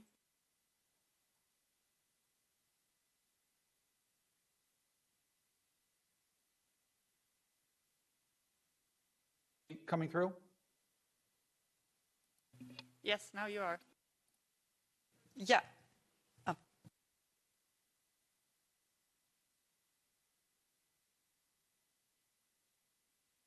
The Congress, the next Congress, will very much be continuing this debate about systemic racism and discrimination. The transatlantic partnership have been the champions for the growth of democracy, of human rights, economic opportunity, and security, which are the same binding principles of the Helsinki Final Act. So this is a very appropriate discussion that we're having today, and I found this extremely helpful. We have to acknowledge that there has been a rise of nationalism, at the same time a decline of democratic states. That's a very disturbing trend. And with the decline of democratic states, the rise of nationalism, we've seen a rise of hate and violence. What has been unmasked is that we have systemic racism, which we all knew about, but systemic racism and discrimination has now been really shown in full light. So people recognize that we have some fundamental issues that we have to deal with. In the Congress, you've already heard that we are dealing with that through the legislation, justice, and policing, dealing with policing issues that involve systemic racism and discrimination. We are also dealing with it in the healthcare system, in the education system, in the economic system. All those areas we need to acknowledge systemic racism and discrimination and deal with those issues. The peaceful protesters have really, I think, struck a chord with the American people and the global community. And my last point is this: I'm the special representative for anti-Semitism, racism, and discrimination in the OSCE Parliamentary Assembly. I have seen and documented the rise of consequences of this systemic racism. We have seen it firsthand what it has meant as far as hate and violence in our community. I can tell you this: working together, the Europeans and the Americans, we can make a major difference. So I look forward to our plan of action. We need to act by our words and our deeds, and together we can make a difference. We can really root out the causes of racism and make a difference for future generations. So I'm part of this effort. Look forward to our work and look forward to our statements. Thank you. Thank you for your commitment, and we will do it together. Thank you very much. Bye-bye. Bye-bye, everybody. Thank you. Thanks. Thank you all. Merci pour toute la prouesse technique également, parce que je sais que ça n'a pas été simple. Merci beaucoup.